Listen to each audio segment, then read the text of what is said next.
And welcome to NTD News. I'm Cindy Drucare. President Trump gave lawmakers a window of time to fix U.S. immigration laws that are driving the large influx of migrants at the southern border. As Congress goes on break, Trump says he's not waiting any longer. NTD's Holly Kellum reports. Well, thank you very much, everybody. President Trump said yesterday that Immigration and Customs Enforcement will start deporting illegal aliens after Independence Day. Sometimes they're criminals, oftentimes they have to be released, but they're all coming out of the country because that's what we do. A week and a half ago, Trump said the U.S. would start deporting millions of illegal aliens who have already been ordered to leave the country. A few days later, though, he delayed the deportations for 2 weeks. He said he wanted to give Congress an opportunity to fix loopholes in U.S. immigration law that draw people to the U.S. Our laws are so bad, and it can be changed in, I always say 15 minutes, make it an hour. It's very simple. These changes are very simple. Senator Lindsey Graham has introduced a bill to address the main drivers of migration. It's been endorsed by the head of the Department of Homeland Security. The legislation proposed by Senate Judiciary Chairman Graham would address these vulnerabilities and end the crisis. His bill has been considered in a Senate committee but hasn't yet been voted on, and Congress is on break for the rest of the week. Holly Kellum, NTD News. Support for Hong Kong protesters is coming in from world leaders with the closest ties to the city: the UK, Taiwan, and the United States. The UK expressing support today for protesters in Hong Kong after police fired tear gas to disperse crowds who had stormed the Hong Kong legislature. Foreign Secretary Jeremy Hunt said that while the UK of course condemns violence on all sides, he understands why people in the former British colony are concerned. We urge the authorities not to use what happened as a pretext for repression, but rather to understand the root causes of what happened, which is a deep-seated concern by people in Hong Kong that their basic freedoms are under attack. He reminded China of the 1984 Sino-British Declaration on Hong Kong that enshrines the one country, two systems rule. Hunt then warned China not to interfere in Hong Kong. And there'll be serious consequences if that internationally binding legal agreement were not to be honoured. For weeks, Hong Kongers have been protesting against an extradition bill in a direct challenge to Beijing. If passed, the bill would mean that Hong Kong's 7 million residents and any foreigners or Chinese nationals in the city could be extradited to mainland China if requested by the communist regime. In self-ruled Taiwan, which is overwhelmingly opposed to a one country, two systems formula for itself, Taiwan's president today also called for the Hong Kong government to listen to its people. This shows Hong Kong people's wish to pursue freedom and democracy. We also hope that Hong Kong government can face people's requests sincerely. In the Oval Office, President Trump, responding to a reporter, emphasized why people have taken to the streets in Hong Kong. Well, they're looking for democracy, and I think most people want democracy. Unfortunately, some governments don't want democracy, but that's what it's all about. China's foreign minister is warning other nations to stay out of Hong Kong's business, saying Hong Kong affairs are entirely China's internal affairs. We once again admonish the relevant countries to act cautiously, not to interfere in Hong Kong's internal matters in any way. The demonstrations have been peaceful until one group stormed the legislature on July 1st, the anniversary of China's takeover of Hong Kong. Cindy Drucare, NTD News. The governor of Arizona lashed out at Nike this morning for pulling back a shoe designed especially for the 4th of July. But it didn't end there. NTD's Miguel Morano has more on why the government wants to take back a grant given to the shoemaker. Colored in patriotism, and the name explains it well. The Air Max 1 Quick Strike, 4th of July. This time, Nike went old school and emblazoned the shoe with the 13th colony American flag designed by Betsy Ross in the late 1700s. The Wall Street Journal reported that the shoe was to be released this week until former NFL star Colin Kaepernick complained to Nike that the flag was offensive. The company withdrew its sneakers, but following their decision was a 9-comment thread on Twitter from Governor Doug Ducey of Arizona, shunning the company for its shameful retreat. Instead of celebrating American history the week of our nation's independence, Nike has apparently decided that Betsy Ross is unworthy and has bowed to the current onslaught of political correctness and historical revisionism. And a blow to Nike, Ducey then ordered the Arizona Commerce Authority to withdraw an up to $1 million grant provided to the global shoemaker, incentives given to help the company open a new facility in the state. But now without the grant, it is unknown if the company's plans will change. The governor said Arizona will be fine without Nike if they walk back on their plan, and that there is no need to suck up to a company that belittles American history. We messaged Nike to confirm why it withdrew its shoe. They responded, Nike has chosen not to release the Air Max 1 as it featured an old version of the American flag. No mention of Kaepernick's alleged complaint. Kaepernick gained widespread publicity for kneeling during the national anthem in 2016, silent protests which have been criticized by President Trump and others, calling it a disrespect to the country. Miguel Moreno, NTD News. The United States economy set a new record this month for its longest continual expansion. NTD reporter Jeremy Sandberg has the details. The economy is in its 121st month of expansion as of yesterday, according to the National Bureau of Economic Research. Since the recession in 2009, the economy has grown at an average of 2.3% per year. Previously, the record of expansion was 120 months that ran from March 1991 to March 2001, at an average of 3.6%. President Donald Trump said on Twitter, "The economy is the best it has ever been." The GDP was 3.1% in the first quarter of this year, and the unemployment rate is at a nearly 50-year low of 3.6%, down from 10% in 2009.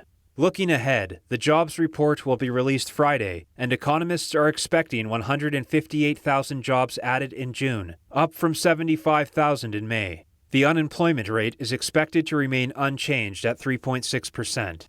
Jeremy Sandberg, NTD News. 70 years ago, the North Atlantic Treaty Organization was created to provide collective security against the Soviet Union. Today, the U.S. and its 28 NATO allies are trying to decide how to tackle the threat from Communist China. Soon after U.S. Acting Secretary of Defense Mark Esper took office last week, he joined a conference with defense chiefs from NATO allies in Brussels. They discussed the threats coming from China, including China's attempts to gain dominance in 5G networks. This is part of a persistent effort by Beijing to rework the international order to its advantage. We have seen this with China's militarization of global commons, its predatory economics, and its state-sponsored theft of intellectual property. NATO is awake to this threat, and we are adapting ourselves as prudence demands. The latest warning from transatlantic advocacy organization the Alliance for Securing Democracy is that Beijing is using its economic clout to make the world more conducive to authoritarianism. It says European governments and NATO have failed to treat China's actions as seriously as they have for Russia. Experts say China's threats to NATO countries come from all industries, including economics, trade, defense, technology, information, and ideology. From the Arctic to Huawei's 5G to the Belt and Road Initiative, they say China's ambitions to intervene are unprecedented. They're using our institutions and our norms and our values against us in ways that we hadn't necessarily envisioned, towards their own authoritarian agendas. U.S. Vice President Mike Pence raised celebrations in April that in the coming decades, NATO will face the question of how to adjust to the rise of the Chinese Communist Party. And he said that it's imperative that they do adjust. Experts, however, say that NATO's assessment of and strategic thinking about this threat has just begun. But I have no doubt that it is a very broad-based and comprehensive competition, and we need to start talking about it much more. He said these conversations will drive toward understanding the threat better and working to make sure all of China's damaging influences and activities are minimized. Reporting by Kitty Wang, NTD News. Paul Whelan, the American who has been detained in Moscow for 6 months on charges of espionage, is asking for help from the U.S. government. For 6 months now, Paul Whelan has languished behind these grim walls of the tough Lefortovo prison in Moscow. He faces the daunting prospect of 20 years more if found guilty of the espionage charges that he denies. For months, US diplomats have been expressing concerns for the former US Marine's welfare. Whelan himself spoke of alleged mistreatment in a recent brief court appearance. I've been threatened. My personal safety has been threatened. There are abuses and harassment that I'm constantly subjected to. There's a case for isolation. I have not had a shower in 2 weeks. I can't use a barber. I have to cut my own hair. I can't have medical treatment. I can't have dental treatment.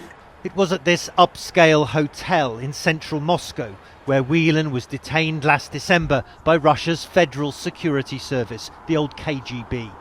Details remain murky, but his state-appointed Russian lawyer confirms Whelan was arrested shortly after accepting a flash drive containing classified information, which could have been planted, he said, on purpose. An acquaintance put that top-secret information into Whelan's trousers, his lawyer told reporters last month. He had known that person for 10 years, the lawyer added, and regarded them as a friend. Indeed, it seems Whelan cultivated a range of social media friendships with Russians, including former and active members of the Russian military, regularly posting photos and messages in Russian online. His family says he was in Moscow to attend a wedding to help show American guests around the city he knew so well. His friendships, his job in corporate security, his multiple passports from Britain, Canada and Ireland, as well as the US, seem to have flagged Whelan for special attention. He regards himself as a hostage. I want to tell the world that I'm a victim of political kidnap and ransom. There's obviously no credibility to this situation. This is retaliation for sanctions. There is absolutely no legitimacy. It's been speculated Maria Butina, a Russian gun rights activist imprisoned in the US for acting as a foreign agent, could be swapped for Whelan. Or Victor Bout, a Russian arms dealer dubbed the Merchant of Death, sentenced in the US to 25 years behind bars. Earlier this week, the Russian Foreign Ministry raised yet another possibility that this man, Konstantin Yaroshenko, convicted in a drug smuggling conspiracy in 2011, could also be returned in exchange for any American national held in Russia. This so-called small step, as the Russians phrased it, could be Paul Whelan's best hope of getting home soon. Just a couple of days away from Independence Day, fireworks may be a hallmark of the 4th of July, but most importantly, be sure to keep yourselves and your loved ones safe. Even if you don't light the fireworks yourself, make sure you stay aware of your surroundings. According to a 2018 report by the Consumer Product Safety Commission, more than 9,000 Americans were injured and 5 people killed nationwide last year just from handling fireworks. So if you want to get some sparks flying, be sure it's legal in your area, you keep water nearby, don't relight a firework, and don't give them to kids. France's Fashion Week is now on. NTD's David Vives has a story on designers mixing classical beauty with high fashion in their latest autumn-winter collections. A heat wave striking France has forced many businesses to close shop temporarily, but it hasn't impacted fashion designers presenting their new autumn-winter collection, nor their audience seeking inspiration for future outfits. It was so beautiful and so dramatic, and I felt like it was a very cinematic collection. Fashion Week is held at different venues throughout the cities, in prestigious hotels like the Maroilles, that today welcome designers such as Alim Youssouf and the show Rouge Amour. These one-of-a-kind outfits have to abide by strict rules, which distinguish them from their mass-produced counterparts. Like this white lace dress or this purple silk one, which are made to measure wedding and evening gowns, a signature of designer Alim Youssouf. For her Rouge Amour collection, Yua Gakowska featured glimmering dresses and jewels in her pieces, reflecting the classic, glamorous echelons in Paris. French culture always in our life, so yes. It's for us we are proud that Haute Couture Fashion Week runs until July 4th. Reporting by David Vives, NTD News. Belgium's Prime Minister Charles Michel said today that Europe is facing immense challenges. He will soon head up the next European Council as president. If confirmed by the European Parliament, He will replace Poland's Donald Tusk as European Council President for the next 5 years. And I am convinced that it will be very important to protect and to promote our unity, our diversity, and especially also our solidarity. Michel is Belgium's second premier from the French-speaking Liberal Party. He currently heads a caretaker administration in Belgium after an inconclusive election in May, with talks on forming a new government continuing. Un gouvernement belge qui puisse être formé dans des délais raisonnables. Leadership of the European Commission is also seeing a shakeup. German Minister of Defense Ursula von der Leyen was nominated as European Commission chief today. If confirmed by the European Parliament, she will be the first woman to lead the Commission. For the first time, Egypt's 4,000-year-old Lahoun pyramid has opened its doors to the public, displaying a network of passageways and an ancient burial chamber. It took a small team of archaeologists about a year clearing out the burial chamber inside the pyramid, which had been covered in rocks and debris since its discovery. A variety of artifacts were excavated and placed on display outside the pyramid. Amulets, scarabs, shells, chains, kittens, which is still in perfect condition of preservation. Sarcophagi bearing preserved paintings showing hues of green, red, and white were also on display in glass cases next to a collection of painted masks. The pyramid has been closed since its 19th century discovery, but the Egyptian Ministry of Antiquities decided now to open it up as a tourist attraction. Temperatures in Serbia reaching 102 degrees Fahrenheit today. At least the penguins know how to keep cool. Belgrade zoo staff keeping water temperatures at a refreshing 68 degrees despite the sweltering heat. Penguins and seals splashing around in the cool water while visitors look for shade. The surge in temperatures comes after weeks of unusually severe thunderstorms in parts of Serbia, Bulgaria, Romania, Bosnia, and Croatia, triggering floods and extreme humidity. And that's all for today's NTD News. Thanks for tuning in. I'm Cindy Drucare.